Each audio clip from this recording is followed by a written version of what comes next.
Everything is learnable. 너너블리 TV.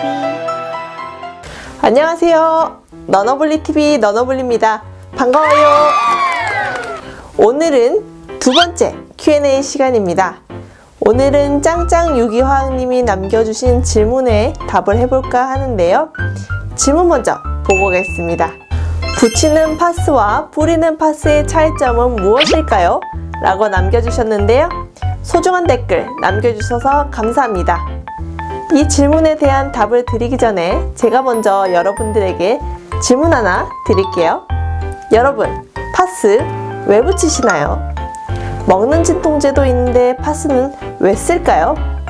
이 답은 약을 먹는 것과 우리 신체 외부에 붙이는 것 자체에 답이 있는데요. 우리가 진통제를 먹으면 몸 안으로 흡수되어 온몸에 퍼져서 일정 시간 동안 진통 효과가 지속됩니다. 이 과정에서 우리는 효과가 지속되는 시간을 임의로 조절할 수 없고 원하는 부위에만 효과를 나타나게 만들 수도 없습니다. 또한 약물이 다른 신체 부위에서 부작용을 나타내기도 하고 예상치 못한 부작용이 나타났을 때 해결하기도 어렵죠. 반대로 신체 외부에 사용하는 파스는 우리가 원하는 부위에 원하는 시간만큼 작용하도록 조절할 수 있고 피부로는 약이 흡수되는 정도가 적기 때문에 부작용이 일어날 확률이 상대적으로 크지 않습니다. 이 부분은 이전에 업로드했던 위가 좋지 않거나 65세 이상의 나이 드신 분들이 복용을 삼가해야 하는 소염 진통제 편에서 알려드렸듯이 위장 출혈이나 신부전 등을 일으킬 수 있습니다. 하지만 붙이는 제형은 해당 부작용의 빈도가 복용하는 것에 비해 낮겠죠.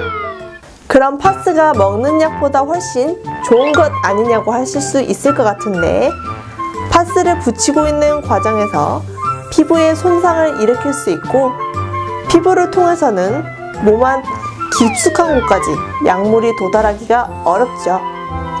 따라서 상황에 따라 먹는 약이나 파스 중 적절한 것을 선택해 주시면 되는데요. 파스도 제형이 참 여러 가지죠. 붙이는 것부터 바르는 것, 뿌리는 것이 있는데 사실 사용되는 성분은 거의 동일합니다. 따라서 제형의 차이로 인한 장단점이 있는데요. 일단 많이 아시는 붙이는 파스가 있고 겔이나 로션 타입의 바르는 파스, 그리고 스프레이식의 뿌리는 파스가 있습니다. 겔이나 로션 제형의 바르는 파스는 제가 연고와 크림까지 묶어서 영상을 따로 만들 예정이기 때문에 이번 시간에는 붙이는 파스와 뿌리는 파스의 차이점에 대해 다루려고 합니다.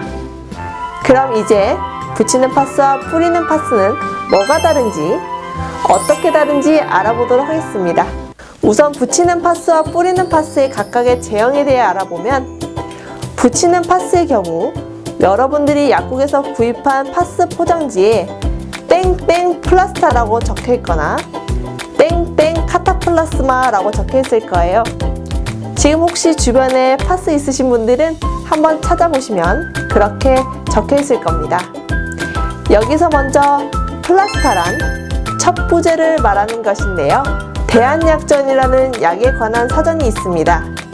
이 약전에 따르면 첩부제는 포 또는 플라스틱제 필름 등의 주성분과 기제 또는 첨가제로 된 혼합물을 전연 또는 봉입한 다음 피부 표면의 환부 또는 피부를 통하여 국소 환부의 주성분이 도달할 수 있도록 점착시켜 쓰는 국소에 작용하는 외용제라고 정의되어 있습니다. 말이 참 어렵죠? 요약하면 주성분인 약과 사이드로 여러가지 성분을 혼합해서 담은 포나 필름을 피부에 붙일 수 있게 만든 것입니다. 즉 플라스타라는 말의 의미는 그냥 여러분들이 아시는 파스를 얘기하는 겁니다. 그럼 카타플라스마는 무슨 말일까요? 카타플라스마제는 주성분과 물을 함유하는 혼합물을 이상으로 만들거나 포상에 전연 성형하여 국소의 스포에 쓰는 외용제로 정의되어 있습니다. 역시나 말이 어렵네요. 이걸 다시 쉬운 말로 설명드리면 우리가 구입할 수 있는 파스 중에 얇고 필름처럼 생긴 파스는 플라스타제, 즉 첩부제고요. 카타플라스마제는 두툼하고 촉촉한 제형의 파스를 말합니다. 카타플라스마제의 동의어로 스포제, 파프제가 있고요. 외국에서는 하이드로겔 패치라고도 불립니다. 이 카타플라스마제는 의약품을 물이나 글리세린과 같은 물과 친한 물질이나 젤라틴 같은 끈적끈적한 물질과 섞어서 고르게 만듭니다. 이렇게 수분이 들어가니까 피부에 붙였을 때 촉촉한 느낌이 듭니다. 여기에 필요에 따라 파스 특유의 냄새가 나는 물질인 방향제도 넣고 보존제도 넣게 됩니다. 또한 화끈화끈한 느낌을 위해 멘톨, 캄파, 캡사이신이 첨가되기도 하죠. 멘톨은 박하의 잎이나 줄기에서 추출한 성분인데요. 시원하고 화한 느낌을 주는 것은 보통 이 성분 때문이고, 찜질한 것처럼 후끈후끈한 느낌을 주는 것은 캡사이신, 고추에서 추출한 물질 때문입니다. 따라서 이런 느낌은 치료 효과와는 크게 상관은 없고요. 붙이는 파스는 피부에 계속 붙이고 있는 만큼 붙이고 있는 동안 꾸준히 효과가 나타난다는 장점이 있지만, 사람에 따라서 가려움증, 홍반, 접촉성 피부염, 피부 발진이 일어날 수 있습니다. 다음으로는 뿌리는 파스, 다른 말로 에어로솔 제형인데요. 에어로솔의 정의는 주성분을 같은 용기 또는 다른 용기에 충전한 기체나 압축 기체의 압력을 이용하여 안개 모양, 분말상, 포말상, 페이스트상으로 피부 구강 내 및 혀에 분무하는 제제를 의미합니다.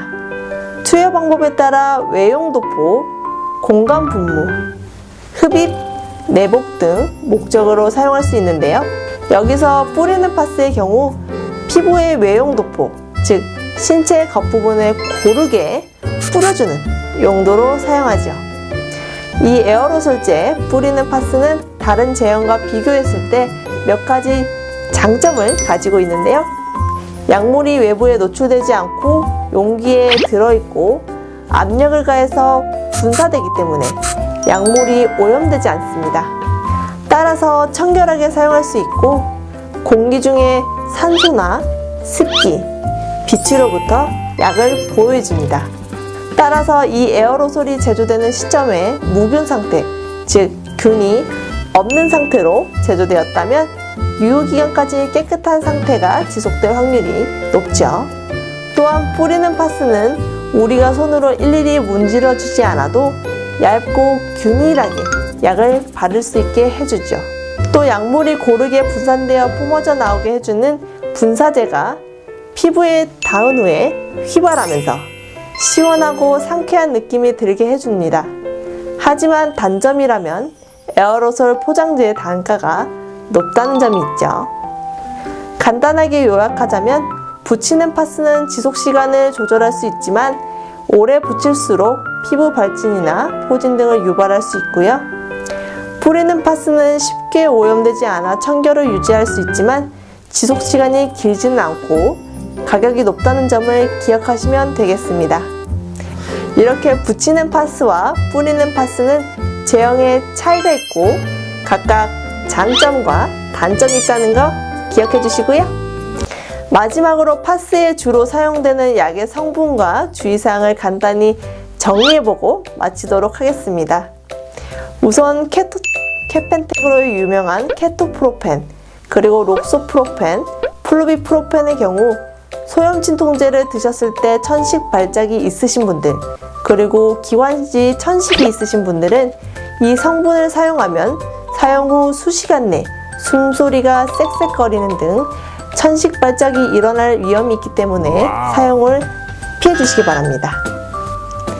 케토프로펜의 경우 특징적으로 임신 6개월 이상의 임산부가 사용했을 경우 태아의 동맥이 수축되거나 신부전이 일어날 수 있기 때문에 사용을 피하셔야 하고요. 15세 미만의 어린아이에게는 사용할 수 없습니다. 또한 땡땡 피브레이트로 끝나는 이름의 고지혈증 약의 과민 반응이 있으신 분들은 이 파스에도 교차 과민 반응이 일어날 수 있으므로 주의하셔야 되고요. 자외선에 의해 사용 중 또는 사용 후 광과민증이 나타났다는 보고가 있습니다. 광과민증이란 햇빛이나 다른 자외선이 있는 빛을 쬐었을 때 피부가 타거나 두드러기가 나는 현상을 말합니다. 가렵고 수포가 생기기도 하죠. 따라서 이 약을 사용 중이거나 사용 후 2주까지는 날씨에 관계없이 5개 활동을 피하고 일상 외출할 때는 이 약의 독보 부위를 옷이나 선글라스, 모자, 자외선 차단제로 가려서 자외선에 노출되지 않도록 해주시고요. 흰색이나 얇은 옷은 자외선을 투과시킬 수 있으므로 유색 옷을 입으셔야 합니다. 그리고 한방파스의 경우 한방 제제가 같이 들어있는데 옷에 알레르기가 있으신 분들은 과민 반응이 일어날 수 있으니 주의해 주시면 되겠습니다. 오늘 준비한 내용은 여기까지입니다. 파스의 제형, 플라스타, 카타플라스마, 에어파스 등 이렇게 3가지를 알아보았고요. 자주 사용되는 성분의 특징적인 부작용을 알아보았습니다. 오늘 영상 어떠셨나요? 이 영상이 마음에 드셨다면 구독과 좋아요, 알림 설정 눌러주시고요. 지금까지 시청해주셔서 감사합니다. 러너블리TV 러너블리였습니다. 다음에 또 만나요.